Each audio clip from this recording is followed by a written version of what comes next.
Ok. Mais du coup, bonjour à tous et bienvenue. Donc, je suis Joséphine Ridinger et ici ma collègue c'est Golda Gomel. On est toutes les deux en première année de thèse à Strasbourg et on va vous présenter succinctement nos parcours, nos laboratoires et nos équipes et enfin notre projet de thèse. Et on présente toutes les deux parce qu'on a un sujet de thèse avec des techniques et des choses communes. Notamment, on cherche à faire des mises au point de stimulation transcrânienne face à des neuropathologies. Donc, je vais laisser tout de suite Golda présenter son parcours. Oui, donc moi je me suis dit que ça serait intéressant de participer à ces présentations, notamment parce que j'ai un parcours un petit peu atypique et j'avais pas mal de doutes pendant la licence, notamment quant à la faisabilité de mon projet professionnel. Donc en fait, je suis allemande et un jour je me suis dit tiens, je vais aller en France pour faire un bac pro secrétariat. Et j'ai tenté la licence de psychologie, que j'ai donc réussite, et je l'ai faite à l'université de Strasbourg. Et je me suis dit que j'allais continuer avec le master de neuropsychologie cognitive clinique. J'avais hésité avec le master de neurosciences, mais je m'intéressais un petit peu plus, on va dire, à la cognition humaine, et j'avais envie d'avoir le titre de psychologue aussi. Et pour financer ma thèse, j'ai du coup passé le concours de l'école doctorale des sciences de la vie et de la santé, le concours B.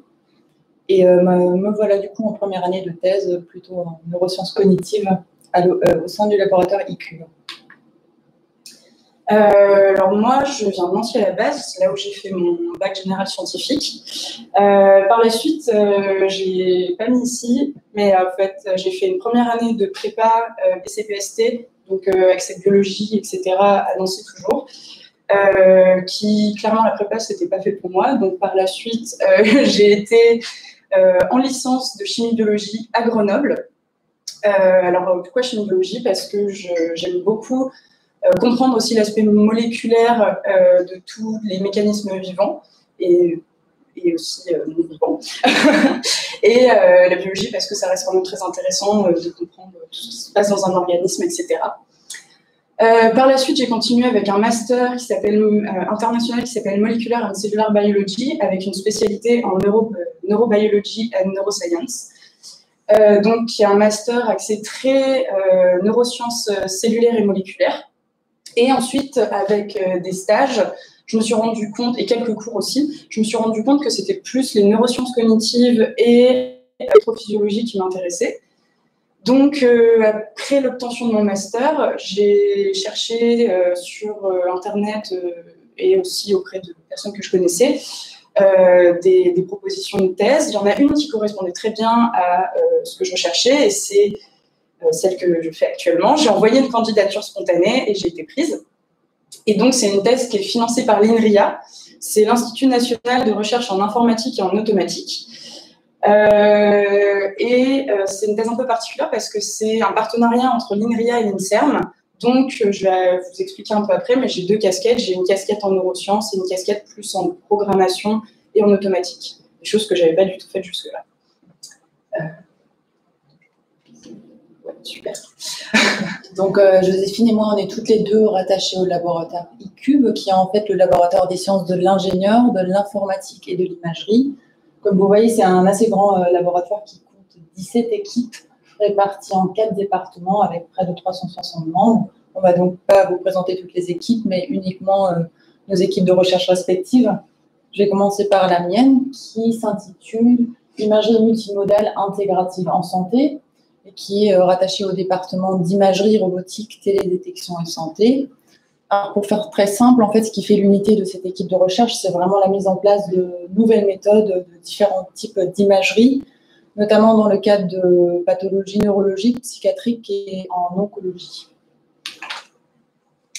Moi aussi, donc, je fais partie de l'ICUBE, mais plutôt dans le département informatique et recherche, et plus précisément dans l'équipe MLMS, donc Machine Learning, Modélisation et Stimulation.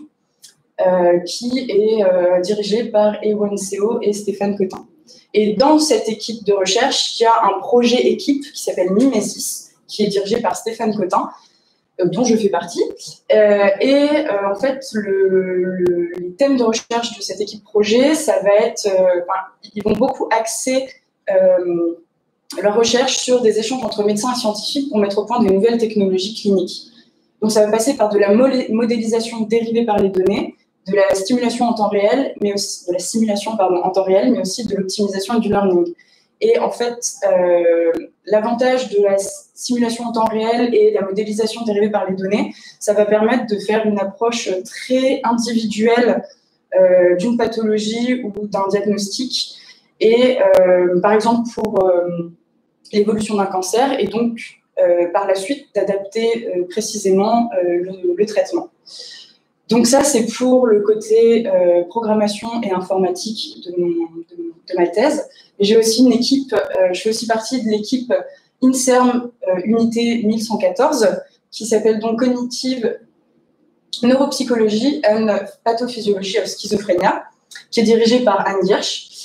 Et l'objectif dans cette unité, ça va être de comprendre la physiopathologie de la schizophrénie et de développer de nouveaux concepts thérapeutiques. Plus précisément, dans ce laboratoire, je fais partie de l'équipe dirigée par Didier Pinault, qui est aussi mon tuteur de thèse, qui s'appelle Anatomo-électrophysiologie cellulaire et intégrative. Et donc, dans cette équipe, on va faire des enregistrements au niveau de l'électrophysiologie du cerveau ou de neurones spécifiques. On s'intéresse aussi principalement au système cortico-thalamocortical. Et comme je l'ai présenté plus tôt, on s'intéresse aussi à développer des concepts thérapeutiques de neuromodulation. Alors maintenant que vous avez à peu près notre parcours et nos laboratoires, on va pouvoir vous présenter nos sujets de recherche. Et Golda va commencer. Pardon. Ah oui, non, mince, pardon. Avant de commencer à présenter nos sujets, je vais vous présenter une des techniques principales dans nos deux sujets et qui se ressemblent beaucoup, c'est la stimulation transcrânienne pour de la neuromodulation. Alors, il y a deux types de stimulation transcrânienne qui existent aujourd'hui. La stimulation magnétique transcrânienne, ou TMS en anglais, et la stimulation électrique transcrânienne, ou TES en anglais. Ces deux techniques ont des points communs et des différences, mais ce sont toutes les deux des techniques non invasives qui vont induire en fait un courant léger dans le cerveau et qui vont dans les tissus cérébraux et qui vont permettre de stimuler ou d'inhiber les tissus neuronaux. La TMS, ça va être va faire passer un courant dans une bobine en cuivre. Ça va créer un champ magnétique léger et ensuite, on va pouvoir stimuler une région cérébrale assez précise. Dans la TES, on va simplement poser deux électrodes à la surface du crâne, faire passer un courant léger et c'est moins précis comme technique et ça va stimuler des aires cérébrales entières. Je vais commencer par vous présenter du coup mon sujet de thèse. Il s'intitule « Étude de l'intérêt de la stimulation magnétique transcrânienne répétitive, RTMS, dans les fluctuations de la maladie à corps de la vie ». L'étude et ma thèse sont dirigées par le professeur Frédéric Blanc, qui est neurologue et gériatre, et co-dirigée par le docteur Jacques Fouché, qui est neurologue, psychiatre et physiologiste, et que vous voyez sur l'image là. C'est en fait un essai thérapeutique qui implique la personne humaine. Et comme Joséphine l'abordait avant, nous, on va employer la technique de la stimulation magnétique transcrânienne répétitive.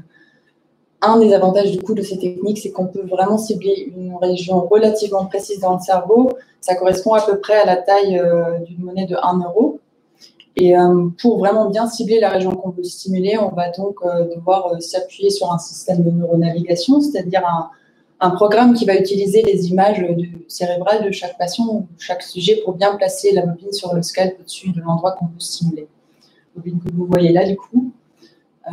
Lorsqu'on parle de stimulation magnétique transcrânienne répétitive, ça fait vraiment référence en fait à la répétition des mêmes stimulations selon les mêmes paramètres sur la même région cérébrale. Ça va pouvoir, en fonction de la région et en fonction des paramètres, induire différents effets. Et lorsqu'on répète ces stimulations, on peut, dans certains cas, vraiment avoir des effets thérapeutiques, c'est-à-dire qu'on peut traiter certains symptômes dans certaines pathologies par cette méthode-là.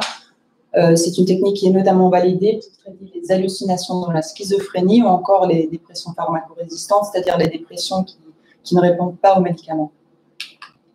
Ici, vous voyez à quoi ça ressemble à peu près. Alors, classiquement, ça se passe plutôt comme à gauche, c'est-à-dire qu'on va avoir un opérateur, une personne qui va manuellement placer la bobine sur le scalp au-dessus de l'endroit qu'on veut stimuler.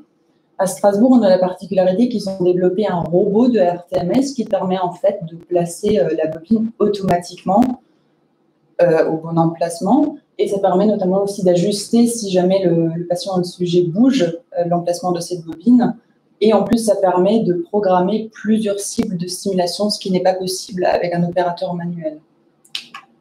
Alors, c'est quoi maintenant cette maladie à corps de Lévy? Pour ceux qui ne connaissent pas, en fait, je pense que tout le monde a entendu parler de la maladie d'Alzheimer et Parkinson. Ben, ce n'est pas tout à fait ça, mais on pourrait dire, pour faire très simple, que c'est un peu un mix des deux. C'est une maladie neurodégénérative cognitive, c'est-à-dire qui va donner lieu à des troubles neurocognitifs très importants qui vont causer une perte d'autonomie. On disait démence avant, aujourd'hui on dit plutôt troubles neurocognitifs majeurs. On peut avoir des signes moteurs dans la maladie à corps de Lévy, c'est-à-dire par exemple des tremblements comme dans Parkinson. On peut avoir des hallucinations visuelles. On va dans tous les cas avoir des troubles cognitifs. La mémoire, elle est assez primordiale dans la maladie à corps de Lévy. Ça va plus être des troubles d'attention, de planification, d'organisation, spatiaux et perceptifs. Et un des symptômes absolument caractéristiques et centraux dans cette maladie, c'est ce que l'on nomme les fluctuations cognitives, en fait. Ça sonne plutôt mignon comme ça, mais en fait, c'est assez brutal. C'est-à-dire que ces patients-là, ils vont être, comme vous et moi, tout à fait capables d'avoir une conversation normale et tout à coup, vraiment de façon brutale, comme si quelqu'un venait appuyer sur un interrupteur pour éteindre le courant. Ils vont plus être là. Ils vont être totalement désorientés. Ils peuvent s'endormir en pleine conversation. Ils vont plus du tout avoir des performances normales, quoi. Et ça peut durer des secondes, des minutes, des heures, des jours, mais ça peut aussi durer des mois. Et c'est ça, en fait, qu'on appelle les fluctuations cognitives, parce qu'après ça, ils vont revenir à l'état normal, comme vous et moi, comme si rien n'était. Et c'est extrêmement envahissant et central dans cette maladie-là. Alors, en termes de physiopathologie, c'est une maladie qui se caractérise par le dépouille des corps de Lévy, que vous voyez là, c'est les boules là, qui sont en fait des inclusions intraneuronales constituées principalement d'alpha-synucléine mal formée. Alors, c'est une synucléopathie et pas une synucléopathie, comme j'ai écrit. Et ça va en fait progressivement altérer la communication au sein même du neurone et entre les neurones, et c'est ça qui va causer notamment les troubles cognitifs. Un des challenges dans cette maladie, c'est en fait de localiser ces lésions-là, parce que contrairement à d'autres pathologies comme par exemple Alzheimer ou Parkinson, où on sait très bien où se déposent, où il y a les lésions, en fait, dans la maladie à corps de Lévy, on ne sait pas trop, surtout à des stades avancés de la maladie, parce qu'il y a une grande variabilité interindividuelle. Cependant, l'équipe du professeur Blanc a mis en évidence qu'à des stades précoces de la maladie, on aurait des lésions notamment au niveau de l'insula ventrale antérieure. En fait, pour faire simple, au niveau de l'insula, qui est cette bande corticale que vous voyez en vert là, un petit peu cachée dans le cerveau. En plus, ces lésions-là seraient corrélées aux fluctuations cognitives.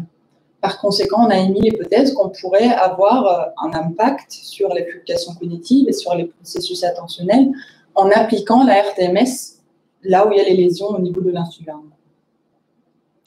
D'ailleurs, c'est probablement la région cérébrale la moins bien comprise à ce jour.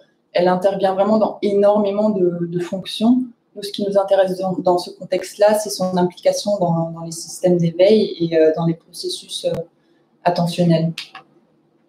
Donc, pour tester ça, on a mis en place une étude type preuve de concept, un essai thérapeutique, c'est-à-dire qu'on veut déjà regarder est-ce que ça a un intérêt.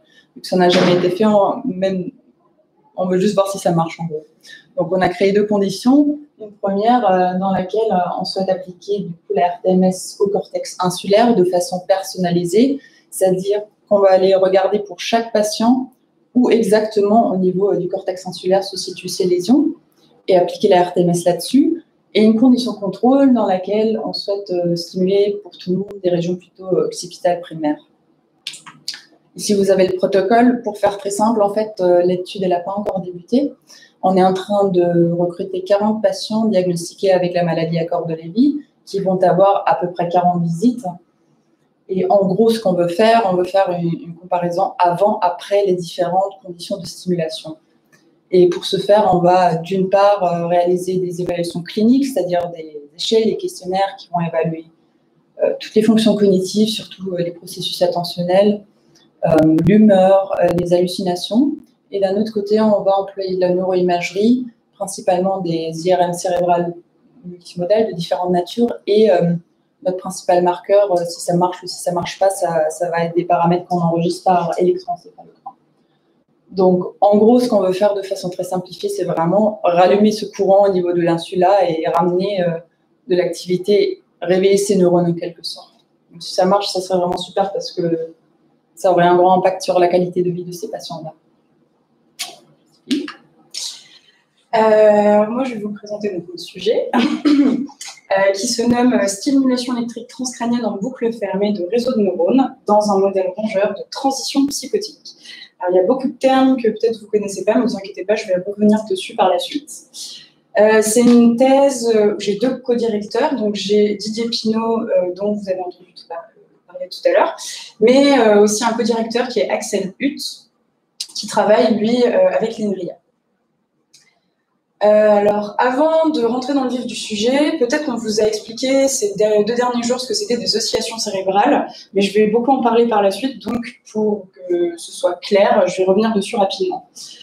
Alors, une oscillation cérébrale, en fait, dans le cadre d'un électroencéphalogramme, on va enregistrer l'activité d'un groupe entier de neurones. En fait, c'est leur activité électrique synchrone de centaines de milliers de neurones qu'on va enregistrer.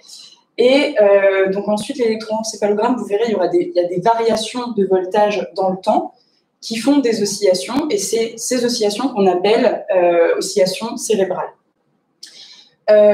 Ces oscillations peuvent varier, le profil de ces oscillations peuvent varier en fonction de votre état de conscience, par exemple quand vous êtes relaxé, éveillé, endormi, en fonction du niveau d'endormissement, mais aussi en fonction des activités que vous êtes en train de faire. Par exemple, si vous êtes en train de faire un problème de maths ou en train de courir, ces oscillations ne vont pas être les mêmes. Et bien sûr aussi, ça va dépendre de la région qu'on est en train d'observer.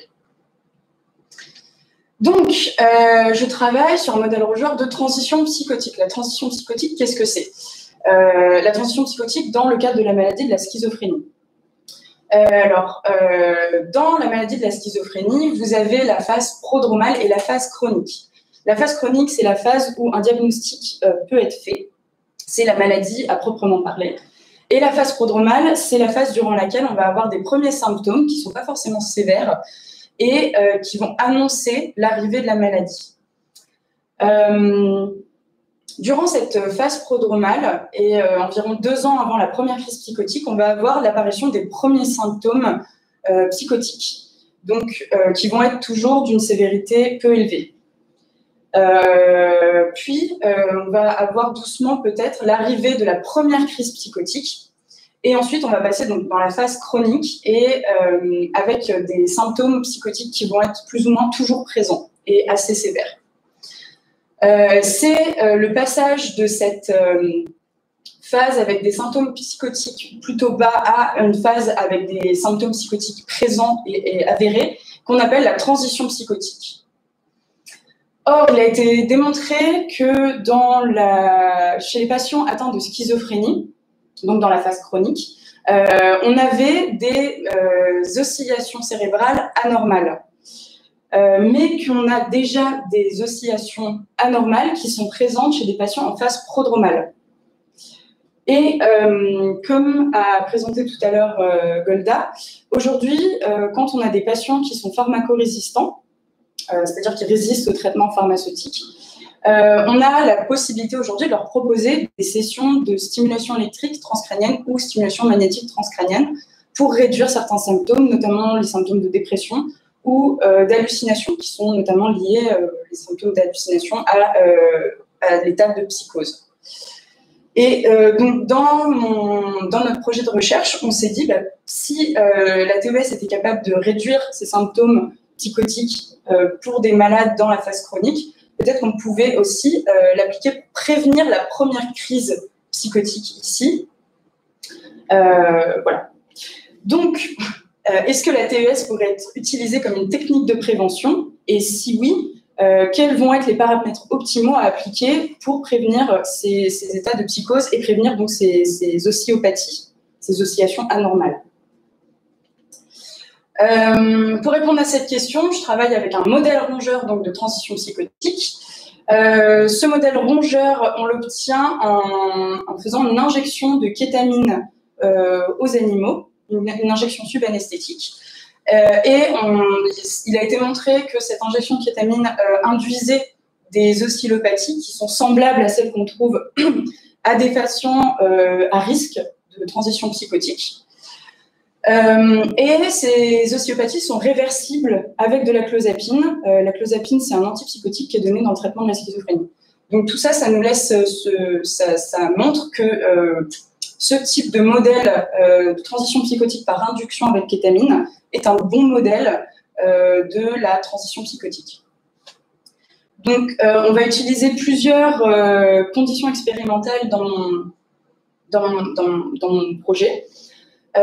Ici, c'est présenté donc ces différentes conditions et en dessous, c'est les électroencéphalogrammes obtenus lors d'une étude pilote pour ces différentes conditions. Donc tout d'abord, on va avoir la condition contrôle où on donnera une solution saline à nos animaux et vous pouvez voir donc ici le G correspondant à la condition contrôle. Ensuite, on va avoir la condition qui correspond au modèle de transition psychotique. Donc là, on va simplement injecter la kétamine et ensuite vous pouvez voir ici le G correspondant, qui est relativement différent de celui de la condition contrôle, avec notamment une amplitude plus basse pour les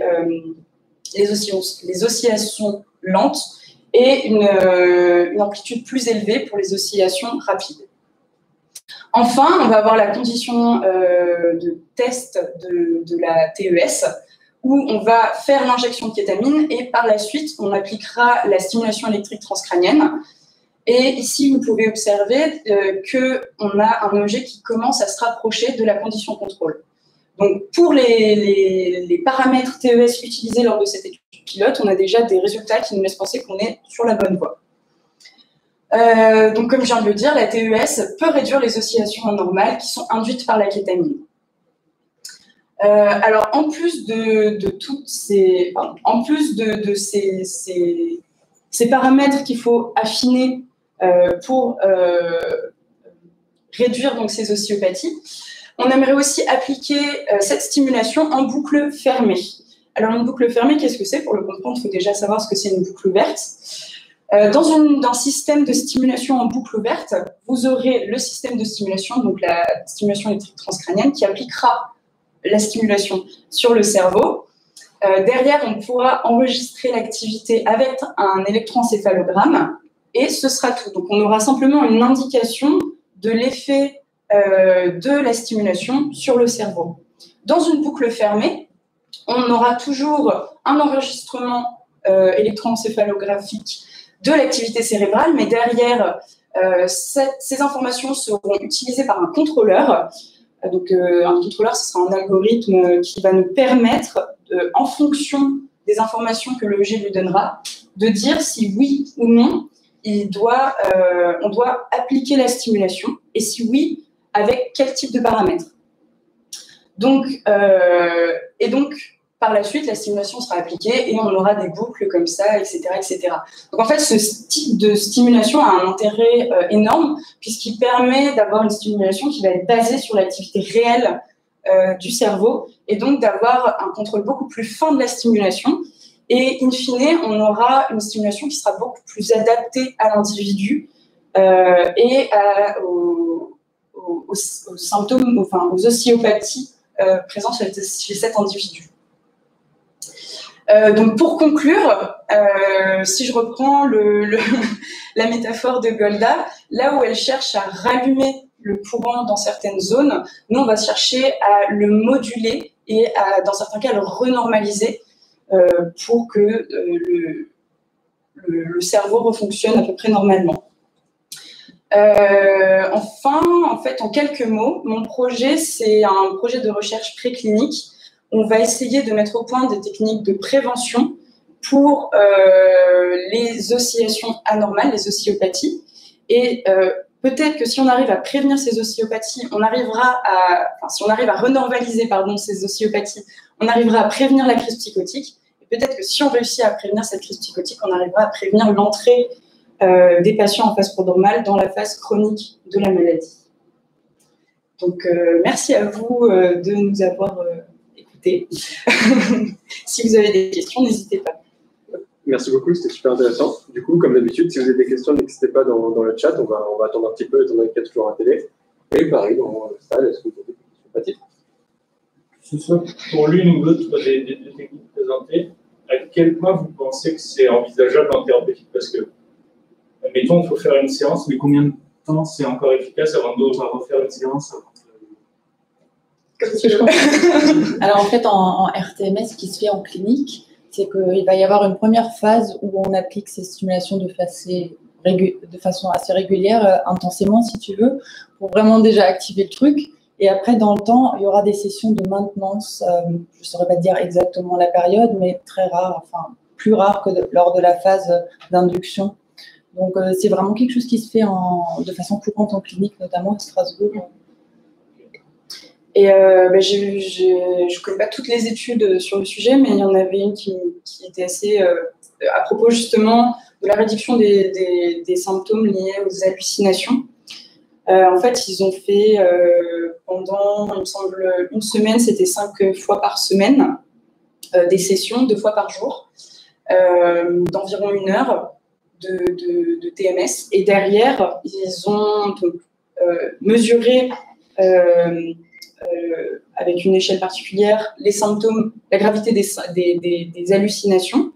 Et il y a eu très clairement une diminution assez importante des hallucinations chez les patients qui avaient reçu une stimulation effective et qui restaient encore 3 mois à la fin des stimulations, donc, et qui continuaient même à diminuer. Donc c'est quelque chose qui est quand même assez prometteur. Et ça va aussi dépendre des régions qu'on stimule et de la manière il y a différents types de courants qui peuvent être appliqués. Ça peut être, dans le cadre de la TES, il y a différents types de courants qui peuvent être appliqués. Du courant continu, alternatif, du bruit aussi. Et en fonction des amplitudes, de l'intensité du courant, etc., on a beaucoup de paramètres sur lesquels jouer. Et en fonction de la région sur laquelle ça va être appliqué, on va avoir des résultats qui peuvent être différents et très intéressants. Par exemple, ils ont montré que quand on stimulait au niveau du cortex préfrontal, on avait une amélioration des capacités cognitives pour des choses comme ça, très intéressantes. Du coup, j'avais une question par rapport au modèle animal avec la kétamine, qui semble être un bon modèle, mais je me demandais juste, est-ce que la TES produit des effets sur les molécules? Donc, par exemple, je sais que certaines molécules changent de conformation quand elles sont exposées à la lumière, de la forme L à la forme D ou vice-versa. Et donc, est-ce que l'effet du TES, ça ne pourrait pas juste être un effet de modification de la structure de la kétamine, ou alors de modification de la dégradation de la kétamine? Alors, ça, déjà, on le vérifiera. Alors, c'est pas montré ici, mais on va aussi avoir la condition contrôle où on aura une solution saline et on applique la TES. Alors, oui, comme on fait passer un courant, forcément, si on a des molécules qui sont chargées, on aura une influence sur les protéines, même sur le débit sanguin, etc. Il y a des études qui ont montré que, par exemple, en fonction de si on fait une stimulation anodale ou cathodale, anodique ou cathodique, on va avoir des résultats un peu différents. Alors oui, il y a un effet. Je pense pas que ce soit que la TES influe grandement sur les effets de la kétamine.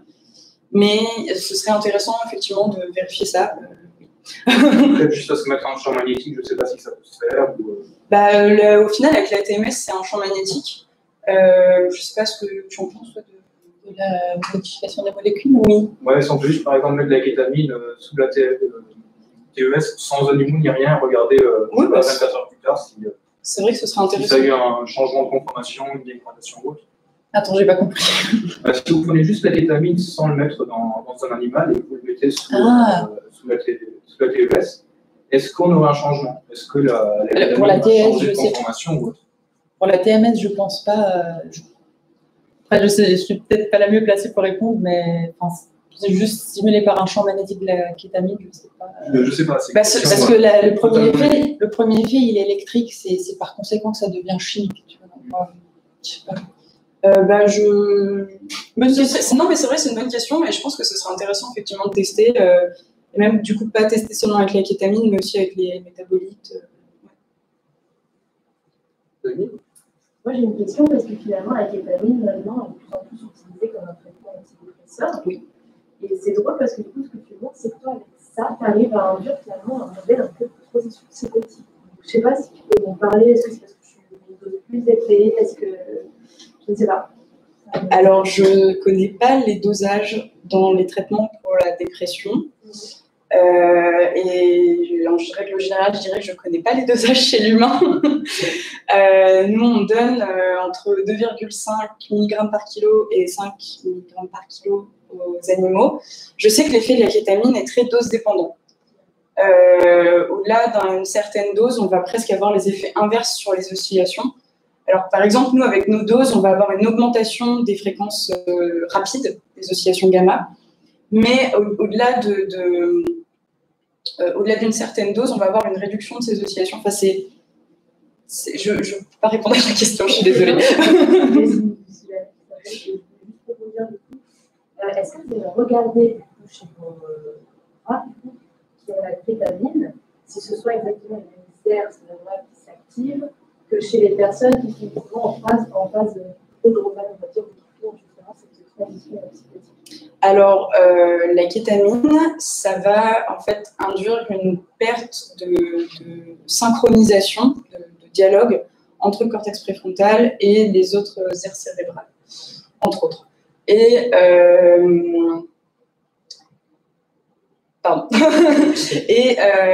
dans les hallucinations, enfin dans des crises psychotiques, on va avoir aussi ce genre on va avoir le même phénomène. Et c'est ce qui va notamment induire des hallucinations où on va avoir des informations sensorielles qui vont être mal interprétées consciemment, et le cerveau qui donne du sens aussi aux choses, et donc qui va interpréter ça comme des hallucinations visuelles ou auditives. Et, quelle est la pénétration tissulaire de vos deux techniques? Est-ce qu'on peut cibler vraiment des régions profondes dans le cerveau, ou est-ce que ça reste vraiment de surface au niveau du cortex? Je commence. Alors, en fait, bien vu, l'insula, vu qu'elle est profonde, j'ai trouvé aucun papier, on stimule l'insula, et en fait, nous, on va falloir utiliser une technique assez puissante pour stimuler cette région-là. Une des plus puissantes qui existe, en gros, sur une période de 5 millisecondes, on va administrer 4 pulses à 200 Hz. En fait, normalement, pour les régions, généralement en TMS, en clinique, ce qu'on stimule, c'est plus du cortex préfrontal. Et normalement, la profondeur de ces tissus-là, c'est genre 18 à 30 cm, et l'insula, c'est genre 32 à 38 millimètres. Et donc, on y va à fond, en fait. Mais on ne sait pas trop ce que ça va donner, justement, parce qu'en fait, on ne peut pas empêcher de stimuler ce qu'il y a entre, donc un peu de temporal et frontal. Et du coup, quand vous stimulez vraiment comme ça, ou plutôt en croisé pour stimuler, donc pour que quand les chemins se croisent, c'est vraiment stimuler dans la zone de stimulation d'intérêt, et un peu moins sur les passages? Je comprends un peu pas. Comme la microscopie confocale. En fait, c'est juste un point de stimulation à la fois. On ne va pas stimuler de façon bilatérale. C'est la bobine qui va bouger vraiment avec le temps. Et puis, il y a des patients qui ont juste des lésions à droite ou juste à gauche. Donc, c'est juste un point à la fois. Et moi, dans la TES, c'est quelque chose en fait, on applique un courant donc qui va se diffuser dans le tissu, et on a effectivement une assez grosse perte au niveau du crâne, des couches qui entourent le cerveau, etc. C'est pris en compte, forcément, mais on a effectivement, notamment, on peut avoir une perte due à la vascularisation, qui peut être importante, au crâne aussi, voilà. Et comme je l'ai écrit ici, c'est une stimulation qui va être moins précise. Après, ça va dépendre de la distance qu'on met entre les deux plots, de la largeur de ces plots, du courant appliqué. C'est moins précis que la TMS, ça peut être quand même un peu précis, mais ça restera moins précis. Mais au final, ça a aussi des avantages, cette imprécision. Par exemple, si je ne dis pas de bêtises, il a été montré qu'il y avait plus d'effets, par exemple, sur les performances cognitives quand les plots étaient un peu plus larges. Voilà. Est-ce que, surtout sur la thérèse, vous essayez sur les patients, si on stimule trop longtemps ou trop fort, ça devient douloureux? Pareil, alors attends, je pas l'explication. Normalement, si on ferait de la stimulation avec un autre protocole, on pourrait induire un tétanus, en fait, parce que tu as les muscles temporaux, frontaux, tout ça. Mais vu que dans ce protocole de stimulation spécifique, quadripulse, ça s'appelle le truc avec les 5 millisecondes où on administre 4 pulses super puissants, ils vont le ressentir comme une seule stimulation, ça ne va pas leur faire mal. Ils vont ressentir quelque chose, mais ça ne sera pas douloureux. Ouais.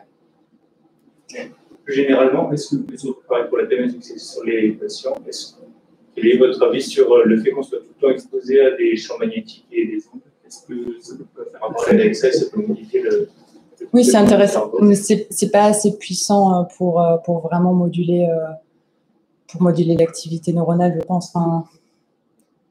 Après, ça va dépendre forcément si vous êtes au niveau juste à côté de la source. Oui, je pense que ça peut être mauvais à long terme, et puis aussi il va y avoir une influence sur l'acidification. Si pas forcément vous avez un courant qui va être donc plus de protons. Si voilà. Ça continue, est-ce que ça ne peut pas synchroniser aussi les oscillations? Je pense que c'est pas assez puissant, ouais. On fait une dernière, puis on va switcher. Ouais, j'avais juste par rapport à des questions par rapport aux fluctuations cognitives dont tu parles. Est-ce que tu sais si finalement c'est exactement la même chose qui se passe dans l'épilepsie quand il y a des absences? Oui, non, j'ai fait justement attention. Je sais pas si j'ai utilisé le mot absence, mais c'est pas des absences. Il y a des micro-endormissements. J'ai du mal à trouver le bon mot, mais fluctuation, ça sonne soft, mais c'est assez brutal en fait. Et ils sont plus là en quelque sorte. Enfin, mais c'est pas des absences. Ouais, ça ressemble beaucoup. Ouais, mais c'est pas aussi brutal que ça en fait. Et il n'y a pas d'aura, tu vois pas venir. Ouais. Et est-ce que c'est conscient? T'es pas censé. Oui, ben non, je t'en pose.